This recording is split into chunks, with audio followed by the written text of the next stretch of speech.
con el auspicio de la Facultad de Economía y Negocios de la Universidad de Chile.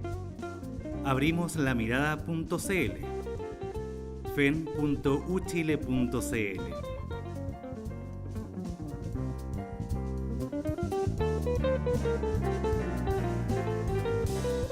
Presenta La Mesa.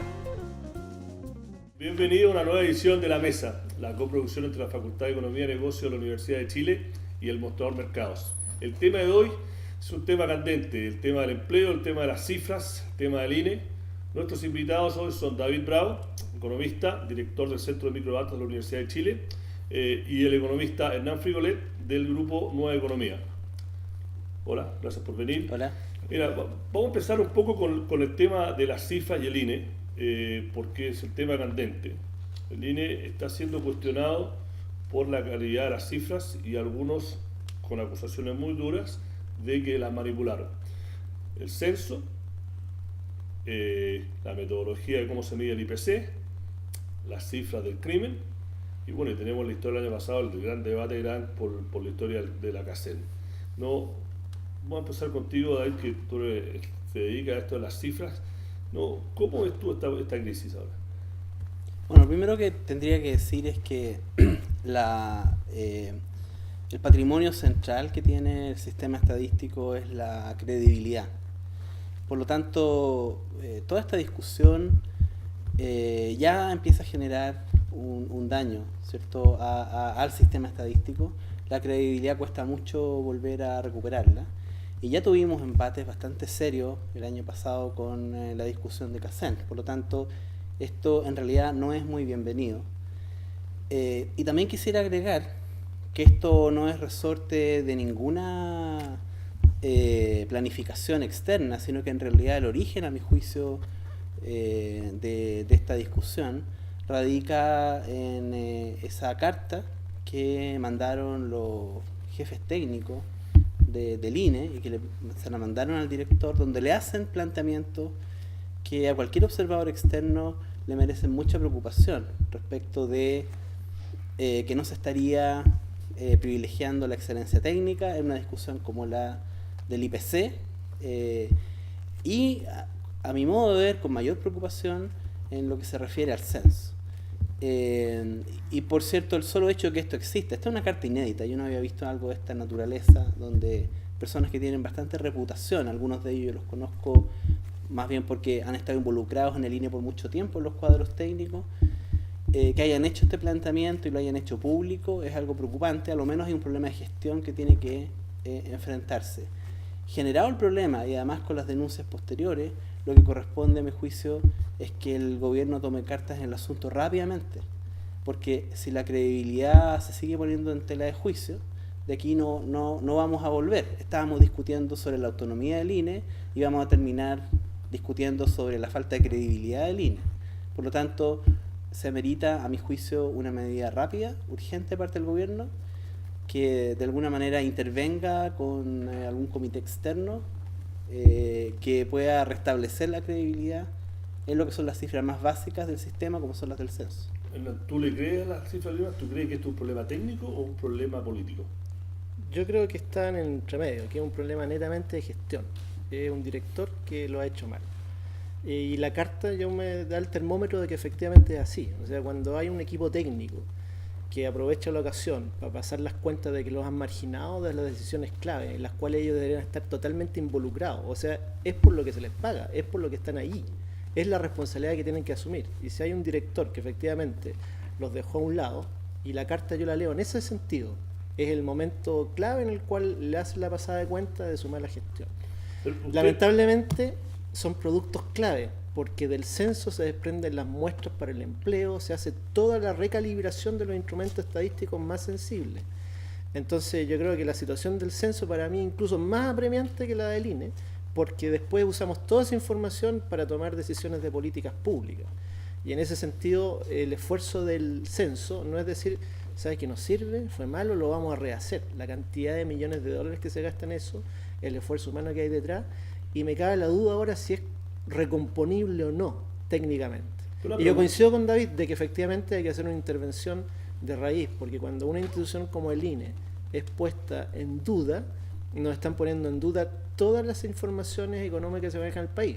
El Banco Central usa los cimientos de la información del INE para construir las cuentas nacionales, la medición del PIB y todos los indicadores que ellos manejan. Entonces, para mí es de la mayor importancia que el problema se resuelva bien en el corto plazo y tengamos la institución funcionando, involucrando a todos los estamentos técnicos internos, al margen de que puedan ser complementados para solucionar el problema del censo con equipos externos. Dos preguntas cortas para ambos. Desde el punto de vista de ustedes, ¿los datos fueron manipulados o es la metodología que tiene problemas porque la gestión está mala? Yo creo que, honestamente, nadie puede hablar de manipulación. Ningún externo. O sea, las personas que hablen de eso es porque deben tener alguna información y la tienen que entregar. Lo que nos corresponde a todos los que estamos mirando esto desde fuera, ¿cierto?, es exigir que frente a cualquier, partiendo por la carta de los jefes técnicos del INE, a las denuncias que han venido saliendo después, que han ido subiendo de tono, lo que corresponde es operar de manera muy rápida para que efectivamente podamos restablecer la credibilidad, y eso requiere que entonces se establezca algún comité externo que básicamente identifique dónde están los problemas, qué es lo que se puede rescatar, si es que hubo problemas, qué es lo que se puede rescatar y qué es lo que no, ¿cierto? Y en ese sentido lo que uno esperaría es que en realidad se restablezca aquel buen trabajo del INE que regularmente todos pensamos que está bien hecho, y se identifique dónde hubo salidas de protocolo, digamos, en esta oportunidad, licencias que tal vez se tomaron en esta oportunidad que no se habían tomado en censos anteriores para hablar del censo. ¿Tú crees que esto le da un ímpetu para que la legislación que está en el Congreso ahora, que el INE se haga un ente autónomo? Yo creo que es el momento de retacar un poco, darse el tiempo y repensar las cosas, porque yo creo que no es sacarle dividendo político a esta situación de crisis y apurar entonces que declarando al INE un ente autónomo y nombrándole un directorio eso no va a solucionar los problemas. Yo creo que hay que madurar, hay que ver que si efectivamente hay un equilibrio justo en términos de lo que le estamos pidiendo al INE en términos de calidad y de representatividad de sus cifras, los recursos que está administrando no solamente recursos financieros, sino que recursos humanos que están a lo largo de todo el país. Recordemos que el INE es una institución descentralizada que tiene sedes regionales, y yo creo que hacia allá tenemos que ir, a fortalecer, efectivamente no discutir en términos de gobierno corporativo del INE, tenemos que ver a la institución en toda su dimensión. Y estos son dos botones de muestra en los cuales tenemos que reflexionar más y probablemente tendríamos que darnos un tiempo en términos de qué es lo que queremos como autonomía, cuál es el mejor gobierno corporativo que pueda tener el INE en esta visión más autónoma. Yo coincido, efectivamente sería bueno darle algún grado de autonomía, pero hay que pensarlo bien en términos, para mí decir el INE no es lo mismo que el Banco Central. No es pensar el modelo del Banco Central, lo importo y se lo pongo al INE y con eso, listo. No, yo creo que es bastante más complejo que eso por el tipo de información que maneja, es información totalmente pública, no está tomando decisiones de política en términos de interés nacional. El INE tiene un interés que es más allá de lo nacional, es regional y es comunal. Entonces por eso tenemos que darle un gobierno corporativo que recoja toda esa diversidad de necesidades y requerimientos de información. El proyecto de ley del INE en todo caso es bastante insuficiente, entrega recursos nimios para lo que es el fortalecimiento de una institución. Y esto era antes de esta discusión. Con esta discusión lo que uno tiene es que si tú a una institución que tiene un daño en la credibilidad, que tiene este tipo de denuncia, la vuelves autónoma, en realidad eso es equivalente a volverla impune. Básicamente lo que nosotros necesitamos es que una institución que técnicamente ha tenido una cierta tradición, ¿cierto?, ha tenido un progreso, pero que tiene debilidades, hay que fortalecerla. Y luego entramos a la discusión sobre el gobierno corporativo y sobre cómo la hacemos más autónoma, ¿cierto? Pero hacerla autónoma hoy día, con los problemas que tiene, es básicamente decir vamos a consagrar una caja negra, cuando en realidad en este minuto lo que tenemos que hacer es ir a despejar toda soma de duda de lo que ha estado ocurriendo al interior. Okay. Bueno, vamos a tener mucho que hablar, a lo mejor hacer un programa de esto en un par de semanas, a ver cómo se resuelve, pero ahora vamos al tema. Esta semana, 1 de mayo, no se celebra el Día del Trabajo. Un 1 de mayo que encuentra un Chile con un boom económico de ya casi 4 años, con la economía casi a pleno empleo, con los salarios reales subiendo, inflación, si le vemos al INE, muy baja, pero con un clima muy crispado, con los mineros haciendo ruido, con la CUT haciendo ruido. Es un año de elección, y entonces ahora vamos a analizar un poco qué es lo que está pasando en el mundo del empleo, si los números son buenos, son malos, qué hay detrás de los números. Pero antes de tener la reacción, vamos a una nota que produjo Daniel Payares y Juan Pablo Echenique. La baja tasa de desempleo en Chile tiene eufóricos a empresarios, académicos y políticos. Los últimos datos dados a conocer por el Centro de Microdatos de la Universidad de Chile y el INE muestran niveles de desempleo cercanos al 6%, algo asombroso en plena crisis económica internacional y bajos históricos para la economía chilena. Pese a esta situación, las centrales obreras saldrán con todo a marchar este 1 de mayo, pues creen que aún hay mucho por mejorar, más en tiempos en que el país crece por encima del 5%. Una de las demandas será aumentar el salario mínimo a 250.000 pesos, ya que consideran que el nivel actual es indigno y que el gobierno solo propone reajustes de miseria. El ministro de Hacienda, Felipe Larraín, por su parte, reiteró esta semana el ajuste de 205.000 pesos que ya había propuesto antes. Ahora, ¿puede ser más que 205.000? Probablemente sí. 250 suena mucho. Estamos hablando de un 25% digamos más, entonces ese es un número digamos muy importante y que probablemente si tú lo pretendes aumentar de una sola vez te puede generar un ruido indeseado. Sí se puede pensar en avanzar en esa dirección y fijar ciertas metas de largo plazo, y eso es lo que debiera ser una institucionalidad que lleve a cabo la discusión del salario mínimo de manera permanente. Las centrales también exigen una nueva reforma tributaria, un sistema de pensiones de carácter público y una nueva institucionalidad laboral, todos temas que ya han agitado la campaña presidencial. Por si fuera poco, han convocado un gran paro nacional para el 11 de julio, donde ratificarán sus exigencias. En este escenario, vale la pena preguntarse qué tan justificables son realmente las demandas de los trabajadores chilenos. Hace 10 años atrás las demandas de los trabajadores no tenían mucho sentido, ahora sí. ¿Por qué? Porque Chile está a puertas de entrar en la categoría, digamos, de países desarrollados, con ingresos per cápita en PPP llegando, digamos, a los 20.000, muy cerquita de los 20.000 dólares per cápita anuales.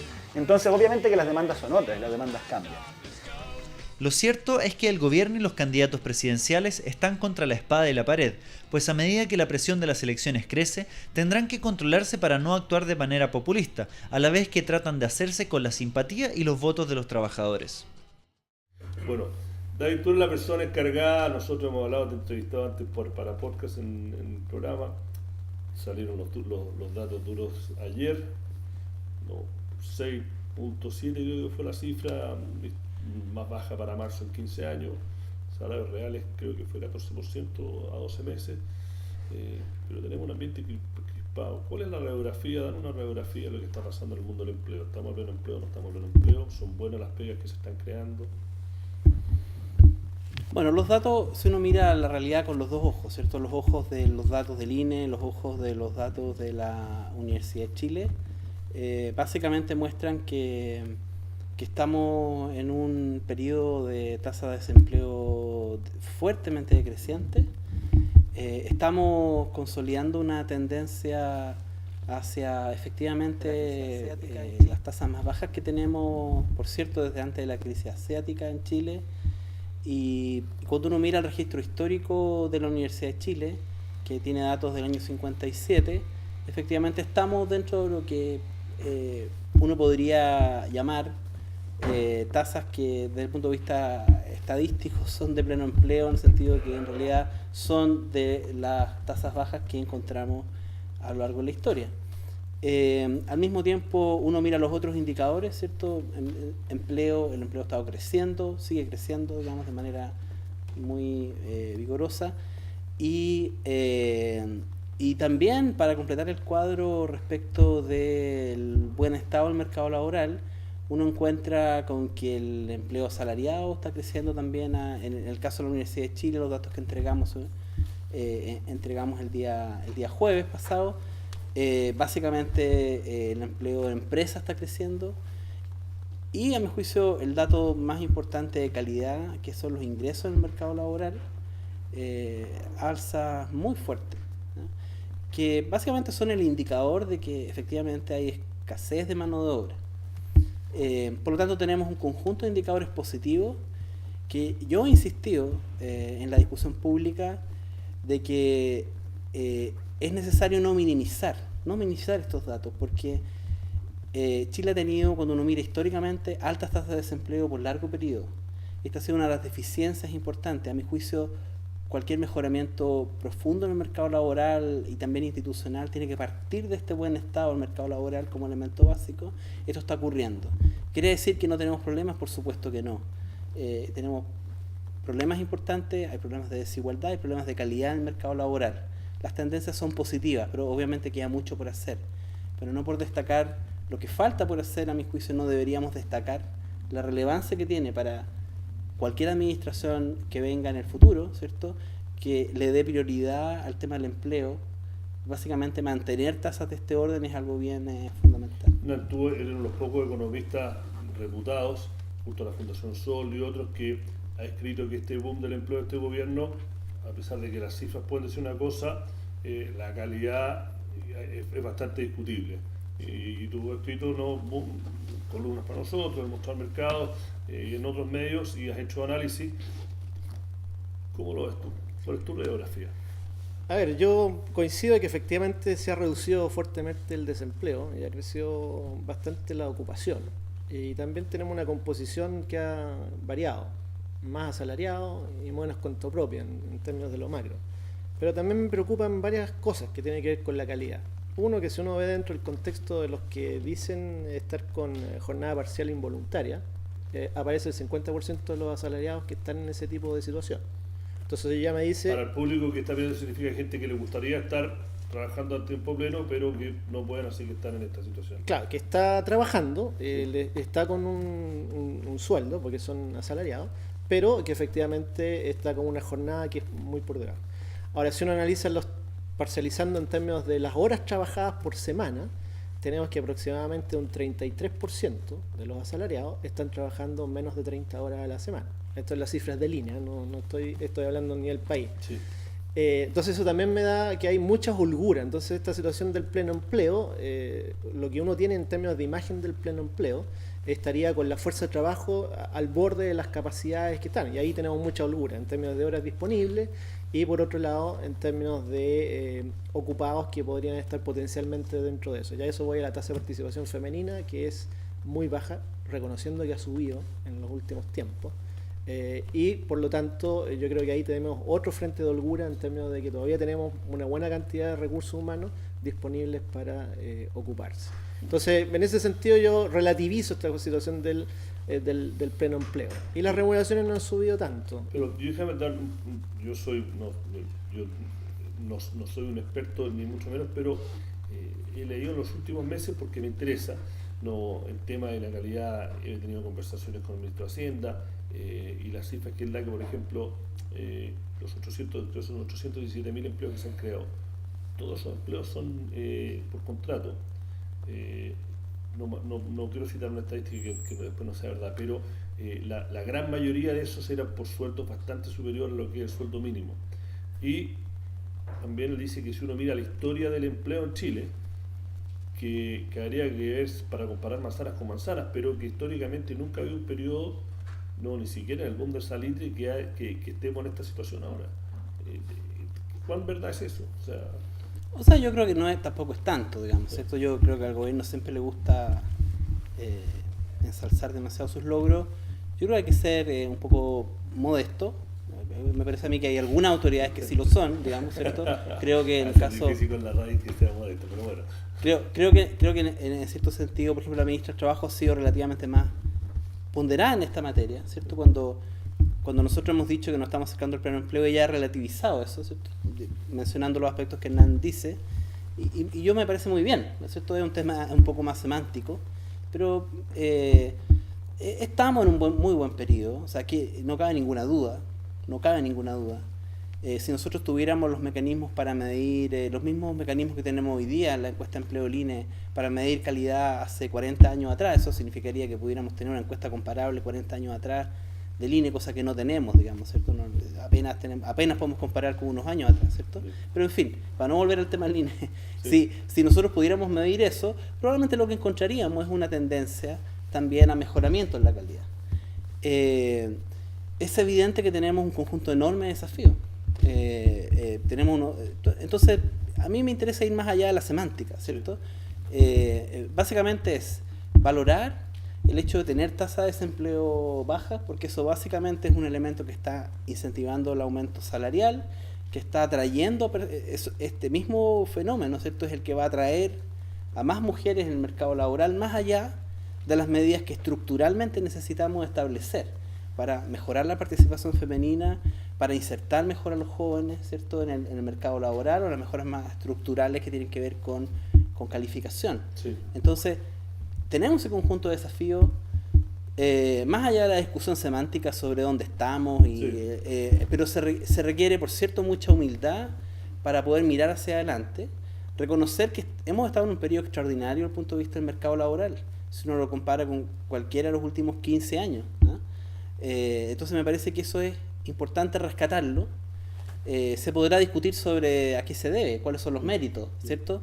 Y en ese sentido yo dejo la discusión para los macroeconomistas, que probablemente déjame cuando salgan a marchar la marcha de la CUT este 1 de mayo, van a tener varias demandas, más allá de decir cuál es el mérito de las demandas, cuáles son de tu punto de vista los obstáculos para tener un mejor situación laboral, que la calidad de los empleos sea mejor, que los sueldos sean mejores, que son muchas las cosas. Ellos abogan que por el lado del empresariado quieren más flexibilidad, por el lado de los sindicatos quieren más libertad de sindicalizarse, bueno, muchas de las cosas que han estado en debate y que no se han podido poner de acuerdo. Yo te respondería desde la perspectiva de un economista y desde la micro, yendo al mercado laboral probablemente tal. Probablemente estemos cerca del pleno empleo, dado los niveles de salarios que tenemos en la economía. Entonces, si yo digo ahí los niveles de salarios son relativamente bajos, efectivamente, el incentivo a incorporarse al mercado laboral, y tiene que ver con las bajas tasas de participación, está ahí. Hay que recordar que venimos de un ciclo relativamente malo. O sea, el año 2009 estuvo el mundo en recesión y Chile también estuvo en recesión. Entonces viene todo un equipo, en el ciclo tenemos una parte de este crecimiento importante del empleo en el periodo de los 800.000 que tienen que ver con una recuperación del ciclo, y los economistas tenemos que limpiar esas situaciones, porque si yo me voy la situación es dramática. 400.000 el primer año, 200.000 el segundo, y empezamos este año con una creación de empleo que está bajo los 100.000 en una época estacional que es positiva para el empleo. Y el año pasado empezamos en esta misma época, el INE computaba que se estaban creando en 12 meses con respecto al anterior 200.000. Hoy estamos en la mitad. En el trimestre que acaban de entregar, la cifra de creación de empleo es de 100.000. Entonces eso me está mostrando que efectivamente la curva de recuperación se desvaneció y ahora estamos en situaciones de un crecimiento neto y un impacto sobre el mercado laboral que va a ser neto, limpiado todo este ciclo benigno de la recuperación después de una recesión. Bueno, pero va a cumplir, no fácil, pero va a cumplir la misión o la meta de crear 1 millón de trabajos. Hay harta discusión sobre el número absoluto. Yo también comparto que estamos usando un instrumento que es la nueva encuesta de empleo, que desgraciadamente, como no hicimos marcha blanca con la antigua, genera harta suspicacia respecto de estos números absolutos. Cuando uno usa la información de la encuesta de empleo de la Universidad de Chile, que indica que el empleo ha aumentado, ha crecido, digamos, rigurosamente, reafirma eso. Pero si uno extrapolar esas tasas de crecimiento a los datos nacionales, no te da 800.000 empleos. Si uno toma, por ejemplo, los datos de la encuesta CACEN, toma la encuesta CACEN 2011, ¿cierto? Y miras 2011-2009 y la utilizas para extraer crecimiento en el empleo, tampoco te da bastante parecido a lo que te darían los datos de la Chile si es que tú los extrapolas. ¿Qué es lo que indican? Indican que el empleo ha aumentado fuertemente, ¿no? Pero no necesariamente los 800.000. Si uno extrapolara, digamos, los famosos 800.000 empleos, a la fecha serían 600.000. Se puede discutir sobre la materia y me parece que hay bases para discutir. No deberíamos concentrarnos tanto, creo yo, en este tema de la discusión del famoso 1 millón de empleos. Sí. Vamos a tener una buena situación de empleo al final de este gobierno, es bien probable, muy probable que sí sea. De que se crearon 1 millón de empleos o no, ahí ya estamos en una cierta discusión que probablemente vamos a poder hacer. Yo no creo que sea así. Tampoco considero que sea importante llegar al 1 millón de empleos, digamos, que la tasa de desocupación. Pero fue una promesa de campaña que incluso economistas de derecha decían que era de todas sus promesas era la que iba a ser más difícil. Bueno, el tema para mucho, nos pasamos por un par de minutos, pero el tema entre el INE y el empleo. Muchas gracias, Hernán, muchas gracias, David. Cuando quieras. Esta ha sido otra edición de La Mesa de la Facultad de Economía y Negocios de la Universidad de Chile. y el mostrador mercados. Muchas gracias. Y la próxima semana no hay programa, así que van a tener que verlo esto por 2 semanas en el sitio. Muchas gracias.